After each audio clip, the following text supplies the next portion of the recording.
Hello दोस्तों, कैसे हैं आप सब। मैं हूं प्रणव और आप देख रहे हैं हमारा चैनल स्टडी 16 पर आज हम देखेंगे डॉक्टर हरि सिंह और यूनिवर्सिटी एंट्रेंस का 2020 का लेक्चर 10।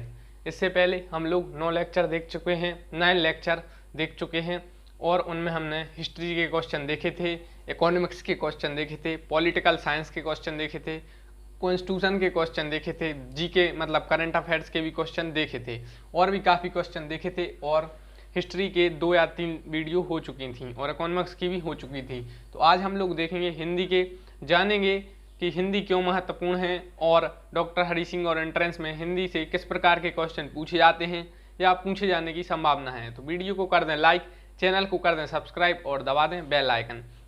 तो वीडियो को करते हैं शुरू। इससे पहले दोस्तों, अगर आपने 9 लेक्चर नहीं देखे तो आप डॉक्टर हरि सिंह यूनिवर्सिटी की प्लेलिस्ट में जाइए, उसमें आप प्रीवियस ईयर के पेपर देखिए, चाहे आप बीए के, BA BEd, BSc, LLB, BA LLB वगैरह के आपके लिए प्रीवियस ईयर के पेपर मिलेंगे, वो देखिए और हमारे जो लेक्चर वीडियो हैं वो देखिए जो आपके लिए काफ़ी हेल्पफुल हैं और उनमें डिटेल एक्सप्लेनेशन पढ़ाया गया है। उसमें प्रीवियस ईयर के पेपर को भी बताया गया है और साथ ही साथ कुछ करंट अफेयर्स के क्वेश्चन या जो आ सकते हैं इंपॉर्टेंट क्वेश्चन वो भी करवाए गए हैं, वो भी डिटेल एक्सप्लेनेशन के साथ। तो वीडियो को करते हैं शुरू। इससे पहले आप कर दीजिए चैनल को सब्सक्राइब और दबा दीजिए बेल आइकन। तो सबसे पहला क्वेश्चन है कि हिंदी किस भाषा परिवार की भाषा है। हिंदी किस भाषा परिवार की भाषा है। पहला ऑप्शन है भारोपीय। हिंदी किस भाषा परिवार की भाषा है। काफ़ी महत्वपूर्ण क्वेश्चन है, कई बार यह पूछा जा चुका है। हिंदी किस भाषा परिवार की भाषा है।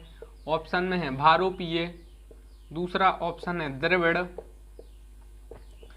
तीसरा ऑप्शन है ऑस्ट्रिक और चौथा ऑप्शन है नन ऑफ दीज, मतलब इनमें से कोई नहीं। तो हिंदी किस भाषा परिवार की भाषा है, ये क्वेश्चन है। तो भारोपीय, द्रविड़, ऑस्ट्रिक या नन ऑफ दीज। तो हिंदी है वो भारोपीय परिवार की भाषा है। हिंदी भारोपीय परिवार की भाषा है। तो क्वेश्चन आएगा हिंदी किस भाषा परिवार की भाषा है, तो भारोपीय परिवार की भाषा है। नेक्स्ट क्वेश्चन है कि भारतवर्ष में हिंदी को आप किस वर्ग में देखेंगे। अब हम लोग देखेंगे नेक्स्ट क्वेश्चन। नेक्स्ट क्वेश्चन है कि भारतवर्ष में हिंदी को आप किस भाषा वर्ग में देखेंगे। हिंदी राजभाषा है कि तकनीकी भाषा है। पहला ऑप्शन है राजभाषा, दूसरा ऑप्शन है तकनीकी भाषा। पहला ऑप्शन है राजभाषा, दूसरा ऑप्शन है तकनीकी भाषा, तीसरा ऑप्शन है राष्ट्रभाषा। तो क्वेश्चन आता है हिंदी को आप किस भाषा वर्ग में देखेंगे। तो राजभाषा है हिंदी, तकनीकी भाषा है हिंदी या क्या राष्ट्रभाषा है। तो हिंदी है वो राजभाषा है। आपको याद रखना है हिंदी राजभाषा है, राष्ट्रभाषा नहीं है। हिंदी क्या है, राजभाषा है। नेक्स्ट क्वेश्चन है हिंदी भाषा किस लिपि में लिखी जाती है। इंपॉर्टेंट क्वेश्चन है कि हिंदी भाषा किस लिपि में लिखी जाती है। ये काफ़ी महत्वपूर्ण क्वेश्चन है और यह पूछा गया था एंट्रेंस में। इजी क्वेश्चन पूछे जाते हैं जनरली हिंदी के, वो सब हम इस वीडियो में देखेंगे। तो हिंदी भाषा किस लिपि में लिखी जाती है। तो ऑप्शन में है गुरुमुखी, ब्राह्मी और देवनागरी। तो इसका तो आंसर आपको पता है कि हिंदी है वो देवनागरी लिपि में लिखी जाती है। हिंदी भाषा देवनागरी लिपि में लिखी जाती है। नेक्स्ट क्वेश्चन है दक्षिण भारत हिंदी प्रचार सभा का मुख्यालय कहाँ पर स्थित है। तो दक्षिण भारत हिंदी प्रचार सभा का मुख्यालय कहाँ पर स्थित है। काफ़ी इंपॉर्टेंट क्वेश्चन है यह कि दक्षिण भारत में जो हिंदी का प्रचार प्रसार करता है उसका मुख्यालय कहाँ पर स्थित है। ऑप्शन में है हैदराबाद, चेन्नई, बेंगलोर या महाराष्ट्र। तो दक्षिण भारत में जो हिंदी का प्रचार प्रसार करता है उसका जिम्मा या उसका मुख्यालय है कहाँ पर है, चेन्नई में। चेन्नई में उसका मुख्यालय स्थित है। नेक्स्ट क्वेश्चन है वर्तमान हिंदी का प्रचलित रूप है। अभी हिंदी का कौन सा रूप प्रचलित है। अवधी है, ब्रजभाषा है, खड़ी बोली है या देवनागरी है। तो अभी खड़ी बोली अभी जो हिंदी का प्रचलित रूप है वो है खड़ी बोली। कई बार यह क्वेश्चन पूछा जा सकता है। तो अभी कौन सा रूप प्रचलित है और वो है खड़ी बोली। नेक्स्ट क्वेश्चन है भारत के संविधान में कितनी भाषाओं को दर्जा प्राप्त है। इंपॉर्टेंट क्वेश्चन है यह कि भारत के संविधान में कितनी भाषाओं को दर्जा प्राप्त है और आपको पता है कौन सी अनुसूचियों में भाषाओं को दर्जा प्राप्त है। तो वो है 8वीं अनुसूची संविधान की, 8th schedule of the constitution.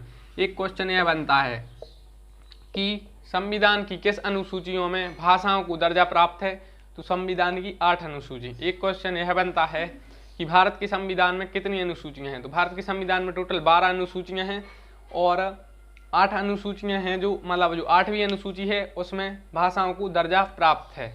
तो ये क्वेश्चन बनता है। और भारतीय के संविधान में कितनी भाषाओं को दर्जा प्राप्त है, तो जो 8th शेड्यूल है इसमें 22 भाषाओं को दर्जा प्राप्त है।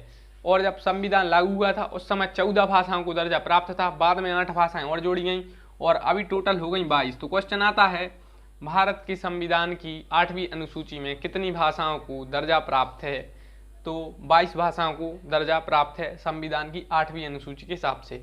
संविधान में कितनी अनुसूचियां हैं, 12। जब संविधान लागू हुआ था उस समय 8 अनुसूचियां थीं। नेक्स्ट क्वेश्चन है भाषाई आधार पर सर्वप्रथम किस राज्य का गठन हुआ। भाषाई आधार पर सर्वप्रथम किस राज्य का गठन हुआ, ये क्वेश्चन कई बार पूछा जा चुका है। पीएससी लेवल एग्जाम में भी यह पूछा जा चुका है और एसएससी में पूछा जाता है 2-3 साल के अंतर में, कि भाषाई आधार पर सर्वप्रथम किस राज्य का गठन हुआ। मतलब भाषा के आधार पर एक राज्य बनाया गया था और वो कौन सा राज्य था, वो था आंध्र प्रदेश। आंध्र प्रदेश एक ऐसा राज्य था जो भाषा के आधार पर राज्य बनाया गया था। अब हम लोग देखेंगे नेक्स्ट क्वेश्चन।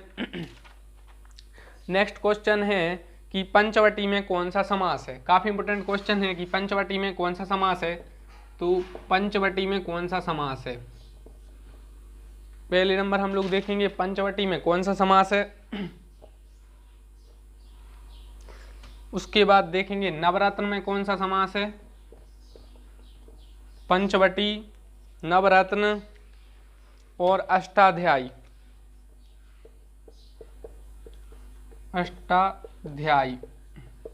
पंचवटी, नवरत्न, अष्टाध्यायी और देखेंगे इसके बाद देखेंगे, एक मिनट,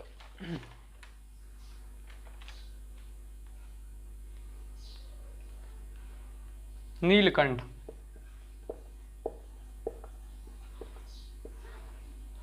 तो सबसे पहला क्वेश्चन है कि पंचवटी में कौन सा समास है। ये क्वेश्चन पूछा जाता है। क्वेश्चन आएगा कि पंचवटी में कौन सा समास है, नवरत्न में कौन सा समास है, अष्टाध्यायी में कौन सा समास है, या नीलकंठ में कौन सा समास है, ठा है। तो इस प्रकार से क्वेश्चन पूछे जाते हैं। तो पंचवटी में कौन सा समास है, ऑप्शन में रहेगा द्विगु समास, द्वंद्व समास, बहुब्रीहि समास या अव्ययी भाव समास। समास से 1 या 2 क्वेश्चन आते हैं, प्रीवियस ईयर के आप पेपर देख लें, या जहाँ जहाँ हिंदी पूछी जाती है मैं कहूँगा वहाँ पर समास और संधि जरूर पूछी जाती हैं। चाहे वो कोई भी एग्जाम हो, चाहे वो मध्य प्रदेश जेल प्रहरी हो या कोई भी एग्जाम हो, वहाँ पर हिंदी आएगी तो समास जरूर आएंगे। तो पंचवटी में कौन सा समास है, तो पंचवटी में द्विगु समास है। द्विगु समास की यह विशेषता है कि इसका प्रथम पद संख्यावाची होता है। जैसे कि पंचवटी, पंच 9, अष्टाध्यायी में 8 है, पंच में 5, नवरत्न में 9, अष्टाध्यायी में 8, तीनों में कौन सा समास है, द्विगु समास। क्वेश्चन आएगा पंचवटी में कौन सा समास है, पंचवटी में द्विगु समास है। नवरत्न में कौन सा समास है, नवरत्न में द्विगु समास है। अष्टाध्यायी में कौन सा समास है, अष्टाध्यायी में द्विगु समास है। प्रथम पद संख्यावाची हो, जैसे षडमुख, षडमुख मतलब 6 मुख वाला, तो इसमें भी द्विगु समास होगा। जिसमें प्रथम पद संख्यावाची हो उसमें द्विगु समास होता है। नेक्स्ट है नीलकंठ। नीलकंठ में कौन सा समास है, तो नीला है कंठ जिसका, मतलब महादेव, तो जो किसी तीसरे पद की विशेषता बता रहा है, तो नीलकंठ में है बहुब्रीहि समास। तो समास के लिए मैं एक अलग वीडियो बनाऊंगा, क्योंकि आज हम हिंदी के ऑल क्वेश्चन देख रहे हैं, टेस्ट सीरीज देख रहे हैं, तो समास में आपको एक अलग वीडियो में समझाने का प्रयास करूंगा जिसमें समास और संधि, लेकिन वो अलग वीडियो होगी और आधा घंटा का वो लेक्चर रह सकता है। तो पंचवटी में कौन सा समास, द्विगु समास। नवरत्न में द्विगु समास, अष्टाध्यायी में द्विगु समास और नीलकंठ में बहुब्रीहि समास। तो प्रथम पद संख्यावाची, जैसे कि पंचवटी में पंच, पंच का मतलब 5, नवरत्न में 9 संख्यावाची, अष्टाध्यायी में 8, नीला है कंठ जिसका, बहुब्रीहि। किसी और की विशेषता बता रहा है कि नीला है कंठ जिसका, किनका है, महादेव भगवान का, तो बहुब्रीहि समास है। नेक्स्ट क्वेश्चन अब हम लोग देखेंगे कि संधि कितनी होती हैं। एक क्वेश्चन आता है, इजी क्वेश्चन है कि संधि कितनी होती हैं, तो संधि मुख्यतः 3 होती हैं। क्वेश्चन आता है संधि मुख्यतः कितनी होती हैं, तो संधि कितनी होती हैं, 3 होती हैं। स्वर संधि, व्यंजन संधि और विसर्ग संधि। क्वेश्चन आता है संधि कितनी होती हैं, 3 होती हैं, स्वर, व्यंजन और विसर्ग। नेक्स्ट है कि प्रत्येक का संधि विच्छेद कीजिए। प्रत्येक का संधि विच्छेद करना है, तो संधि विच्छेद करने आते हैं तो इसका हो जाएगा प्रति प्लस एक, प्रति प्लस एक इसका संधि विच्छेद हो जाएगा। क्वेश्चन आता है प्रत्येक का संधि विच्छेद कीजिए, तो प्रति प्लस एक इसका संधि विच्छेद हो गया। नेक्स्ट क्वेश्चन है सज्जन का संधि विच्छेद कीजिए, तो काफी इजी है सज्जन का संधि विच्छेद, और सज्जन का संधि विच्छेद होगा सत प्लस जन, सज्जन का संधि विच्छेद होगा। तो संधि कितनी होती है? 3, स्वर, व्यंजन, विसर्ग, और उसके बाद प्रत्येक का संधि विच्छेद है प्रति प्लस एक, और सज्जन का संधि विच्छेद है सत प्लस जन। नेक्स्ट है किस समास में पहला पद प्रधान होता है और अव्यय होता है? तो क्वेश्चन आता है किस समास में प्रथम पद अव्यय होता है। काफी इंपोर्टेंट क्वेश्चन है, और जिसमें प्रथम पद अव्यय हो वो अव्ययी भाव समास बन जाएगा। अव्ययी भाव समास, अव्ययी भाव समास, अव्ययी भाव समास बन जाएगा जिसमें प्रथम पद अव्यय होता है। तो कौन सा समास होगा? अव्ययी भाव समास। जैसे कि प्रतिकूल है या अनुकूल है, तो इसमें प्रथम पद अव्यय है, जिसमें प्रथम पद अव्यय हो या प्रथम पद प्रधान हो तो वो कौन सा होगा? अव्ययी भाव समास। प्रथम पद जिसमें भी अव्यय हो। तो अब देखेंगे नेक्स्ट क्वेश्चन। नेक्स्ट क्वेश्चन है महात्मा की संधि विच्छेद कीजिए। तो महात्मा काफी इजी है, महात्मा की संधि विच्छेद कीजिए। महात्मा, तो महात्मा में महा और प्लस आत्मा, तो इजी है संधि विच्छेद। तो ये आती हैं इजी आते हैं हिंदी में, जो एंट्रेंस में क्वेश्चन पूछे गए हैं डॉक्टर हरि सिंह यूनिवर्सिटी में जनरली इजी पूछे जाते हैं। अब जैसे कि संधि आती है, समास आती है, एक वाक्य वाले क्वेश्चन आते हैं, और कुछ क्वेश्चन इजी आते हैं। तो महात्मा में महा प्लस आत्मा, और अव्ययी भाव समास में प्रथम पद अव्यय होता है। नेक्स्ट अब हम लोग नेक्स्ट क्वेश्चन देखेंगे। नेक्स्ट है गंगा यमुना में कौन सा समास है? गंगा यमुना, गंगा यमुना में कौन सा समास है? काफी इंपोर्टेंट है क्वेश्चन है कि गंगा यमुना में कौन सा समास है। तो गंगा यमुना में कौन सा समास है? तो गंगा और यमुना इनमें कौन सा समास है? तो गंगा यमुना में द्वंद्व समास है, एक होता है द्वंद्व, एक होता है द्विगु। जैसे कि द्वंद्व समास की मैं आपको एग्जाम्पल बता रहा हूँ। गंगा यमुना, माता पिता, माता पिता, बेटा बेटी भी हो सकता है, बेटा बेटी।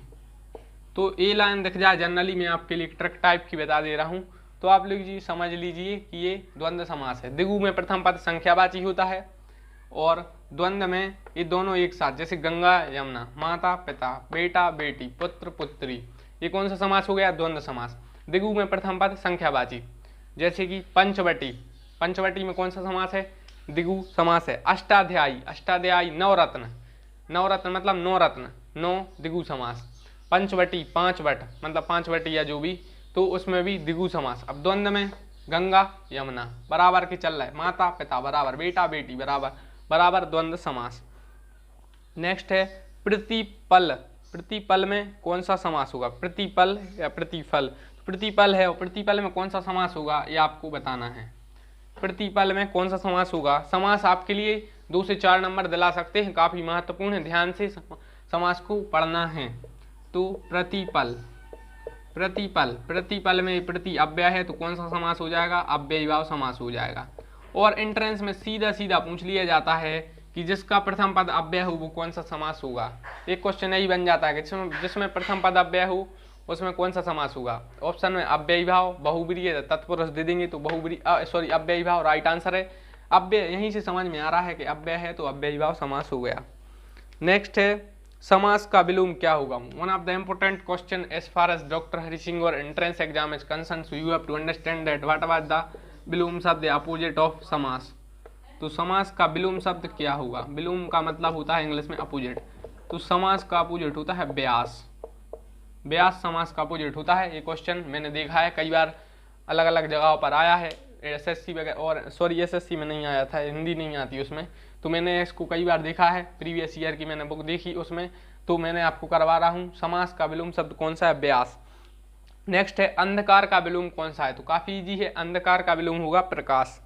तो नेक्स्ट है संयोग, संयोग का विलोम क्या होगा? तो संयोग का जो विलोम होगा वो वियोग होगा, संयोग का विलोम होगा वो वियोग होगा। ये क्वेश्चन पूछे जाते हैं अपोजिट से, संयोग का जो विलोम होगा, संयोग का जो विलोम शब्द होगा वो वियोग होगा। तो काफी इंपोर्टेंट एक क्वेश्चन है। नेक्स्ट है पर्यायवाची। पर्यायवाची शब्द काफी पूछे जाते हैं। उससे पहले आर्य का विलोम मैं आपको बता दूं। आर्य का विलोम है अनार्य। आर्य का विलोम है अनार। क्वेश्चन आता है आर्य का विलोम शब्द कौन सा है, तो आर्य का जो विलोम शब्द है वो अनार है। नेक्स्ट है पर्यायवाची। पर्यायवाची शब्द 2 क्वेश्चन पूछे जाते हैं, मतलब 4 नंबर आपके पक्के। पर्यायवाची जनरली 2 क्वेश्चन पूछे जाते हैं, ये ट्रेंड चल रहा है। कभी कभार एक, लेकिन 1-2 तो क्वेश्चन पूछे ही जाएंगे। 1-2 तो क्वेश्चन पूछे जाते हैं, जैसे कि BA LLB में ज़्यादा क्वेश्चन पूछे जाते हैं हिंदी से। तो अश्व का विलोम अश्व का पर्यायवाची कौन सा है, तो अश्व का मतलब होता है घोड़ा। अश्व का मतलब होता है घोड़ा या घोटक। घोटक, घोटक या घोड़ा। तो अश्व का मतलब होता है घोड़ा। अश्व का पर्यायवाची शब्द पूछा जाता है। पर्यायवाची मतलब उसी का एक और मतलब, उसी का एक और शब्द। तो अश्व मतलब घोड़ा और घोटक। अश्व के पर्यायवाची 2 कौन कौन से हैं, घोड़ा और घोटक। नेक्स्ट है अग्नि। अग्नि का पर्यायवाची क्या है, तो ये इजी है। अग्नि का आग है और अनल है, शायद पावक भी है, लेकिन आपको 2 ही याद रखने हैं। तो अग्नि का है आग और अनल। अग्नि का है आग और अनल। अश्व का है घोड़ा और घटक। नेक्स्ट है आँख। आँख का पर्यायवाची पूछा जाता है। तो आँख का होता है, एक तो देखो चक्षु, एक तो नयन होता है, एक नेत्र होता है, एक शायद लोचन होता है। लोचन भी होता है, हाँ। तो आँख के काफी पर्यायवाची हैं, चक्षु, नयन, नेत्र और लोचन। तो अश्व का पूछा जाएगा तो अश्व का घोड़ा और घोटक। घा से घोड़ा, घा से घोटक। अग्नि का आ से आग, आ से अनल। अग्नि, आग, अनल। अश्व, घोड़ा, घोटक। आँख का चक्षु, नयन, नेत्र, लोचन। नेक्स्ट है कमल। कमल का काफी पर्यायवाची पूछा जाता है। कमल का राजीव होता है, राजीव होता है, पंकज होता है कमल का, पंकज, राजीव, और 2 और मैंने करवाए थे, पंकज, राजीव और जलज। हाँ, पंकज, राजीव और जलज। तो अश्व का घोड़ा और घोटक है पर्यायवाची। अग्नि का आग और अनल है। आँख का चक्षु, नयन, नेत्र है, लोचन भी है। कमल का राजीव, पंकज, जलज। तो इस प्रकार से आप याद रख सकते हैं। गणेश। नेक्स्ट है गणेश। गणेश का पर्यायवाची है गणपति है, गजानन है। गणेश का पर्यायवाची है, क्वेश्चन आएगा कि गणेश का पर्यायवाची कौन कौन सा है, तो गणपति है एक, तो गणेश का गणपति है, गजानन है, लंबोदर भी है, एक दंत भी है। गणेश के काफी पर्यायवाची हैं। लंबोदर है, एक दंत है, विघ्नहर्ता है, विघ्नहर्ता है। कुछ भी बहुत सारे पर्यायवाची हैं, जनरली 4 ही आप याद रखिए। तो गणेश के पर्यायवाची कौन कौन से हैं, गणपति है, गजानन है, एक दंत है, लंबोदर है और विघ्नहर्ता है। तो गणेश के पर्यायवाची कौन कौन से हैं, गणपति, गजानन, लंबोदर, एक दंत। नेक्स्ट है फूल का पर्यायवाची कौन कौन सा है, तो फूल का पर्यायवाची काफी हैं। तो फूल का पुष्प है एक, तो सुमन है, कुसुम भी होता शायद, मैं आपको चेक करके 1 मिनट बताता हूँ। फूल, पुष्प, सुमन, हाँ, तो कुसुम भी होता है। तो फूल का पर्यायवाची एक तो पुष्प होता है, आप यह जानते हैं, पुष्प, सुमन और कुसुम। फूल का पर्यायवाची कौन कौन से हैं, तो 3 मैंने आपको बता दिए, पुष्प, सुमन और कुसुम। गणेश का पर्यायवाची है गणपति, गजानन, लंबोदर, एक दंत, विघ्नहर्ता। प्रथम पूज्य भी बोल सकते हैं। नेक्स्ट है चंद्रमा। चंद्रमा का पर्यायवाची काफी पूछा जाता है। चंद्रमा का पर्यायवाची, चंद्रमा का पर्यायवाची, चंद्रमा की पर्यायवाची में राकेश है एक, तो दूसरा सोम होता है और एक होता है शशि। 3 ही याद रखिए, महत्वपूर्ण है चंद्रमा की पर्यायवाची।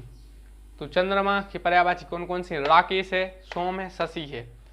राकेश, सोम, शशि किसके पर्यायवाची हैं, क्वेश्चन में आएगा। तो राकेश, सोम, शशि ये सब चंद्रमा की पर्यायवाची हैं। नेक्स्ट है जगत। जगत का पर्यायवाची क्या है, तो आपने सुना होगा, कोई नहीं इस जगत में, मतलब संसार। संसार, जगत, संसार, दुनिया और विश्व। संसार, दुनिया, विश्व। पर्यायवाची क्वेश्चन जो पूछे जाते हैं एंट्रेंस में, वो हमारे दैनिक जीवन से संबंधित क्वेश्चन पूछे जाते हैं, जो हम लोग अपने दैनिक जीवन में देखते हैं। जैसे कि संसार, कितनी बार हम इस शब्द को यूज करते हैं अपने दैनिक जीवन में, इसलिए यह पूछा जाता है। संसार है, दुनिया है, विश्व है। और चंद्रमा तो हम कई बार, तो चंद्रमा का राकेश है, सोम है, शशि है, और जगत का संसार, दुनिया, विश्व है। तो इससे आपकी हिंदी लैंग्वेज का पता लगाया जाता है, इसलिए क्वेश्चन पूछा जाता है।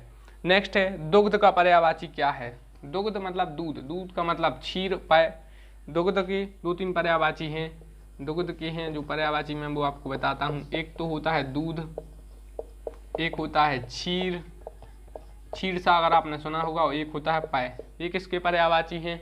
तो क्वेश्चन आता है किसके पर्यायवाची हैं, तो ये दूध के पर्यायवाची हैं या दुग्ध के पर्यायवाची हैं। क्षीर दे देंगे, क्षीर के पर्यायवाची बताइए, तो दूध, दुग्ध और पेय। नेक्स्ट है पृथ्वी, पृथ्वी का पर्यायवाची पूछा जाता है। पृथ्वी के काफ़ी इजी हैं। भू, एक तो भू हो गया, भू से भूमि, धरा, ये सब हैं, शायद अचला भी है, तो 3 आप याद रखिए, भू, भूमि और धरा। तो पृथ्वी के कौन कौन से पर्यायवाची हैं? भू, भूमि और धरा। नेक्स्ट है देश के बाहर से वस्तु मंगाने को क्या कहते हैं? तो देश के जो बाहर से अपन वस्तु मंगाते हैं उसको आयात कहते हैं। 1 वर्ड क्वेश्चन पूछ लिए जाते हैं, हिंदी में से एक शब्द या एक वाक्य वाले क्वेश्चन कहते हैं। जैसे कि हम बाहर से कोई भी चीज़ मंगाते हैं, भारत में, विदेश से मैं बात कर रहा हूँ, विदेश से भारत में कोई चीज़ मंगाएंगे तो उसको क्या कहते हैं? उसको आयात कहते हैं। जबकि भारत से कोई चीज़ विदेश भेजते हैं जैसे कि गेहूँ वगैरह, तो उसे निर्यात कहते हैं। ये क्वेश्चन बन जाता है। इंग्लिश में कहते हैं इम्पोर्ट और एक्सपोर्ट। इम्पोर्ट मतलब होता है विदेश से कोई चीज़ भारत मंगाना, इंग्लिश में भी यह पूछा जा सकता है इम्पोर्ट वाला। जब विदेश से भारत में कोई चीज़ मंगाते हैं उसे क्या कहते हैं? इम्पोर्ट। जैसे कि भारत कोई मशीनरी मंगा रहा है तो इम्पोर्ट करते हैं। और एक्सपोर्ट मतलब भारत से कोई चीज़ हम लोग विदेश में देते हैं, तो मंगाते हैं इम्पोर्ट यानी आयात, और देते हैं एक्सपोर्ट यानी निर्यात। नेक्स्ट है जिसका जन्म नहीं होता उसे क्या कहते हैं? तो जिसका जन्म ही नहीं होता वो आजन्मा होगा। नेक्स्ट है पृथ्वी से संबंधित शब्द है, पृथ्वी से संबंधित, जैसे हमें कोई चीज़ बताना कि यह पृथ्वी से संबंधित है तो उसे एक वाक्य में क्या कहते हैं? तो उसे पार्थिव कहते हैं। नेक्स्ट है इतिहास से पहले के काल को कौन सा काल कहते हैं? प्रागैतिहासिक काल इसे कहते हैं। नेक्स्ट है जो क्षण भर में नष्ट हो जाए उसे एक शब्द है, क्षण भर में नष्ट हो जाने के लिए एक शब्द है और वो है क्षणभंगुर। क्षणभंगुर एक शब्द है। और रात में दिखाई ना देने वाला रोग के लिए एक शब्द है, रात में आपको जो दिखाई नहीं देता है उसे रोग को कहते हैं रतौंधी। नेक्स्ट है शिव के उपासक भक्तों को क्या कहते हैं? तो शिव के उपासक भक्तों को शिव कहते हैं। ये क्वेश्चन बनता है।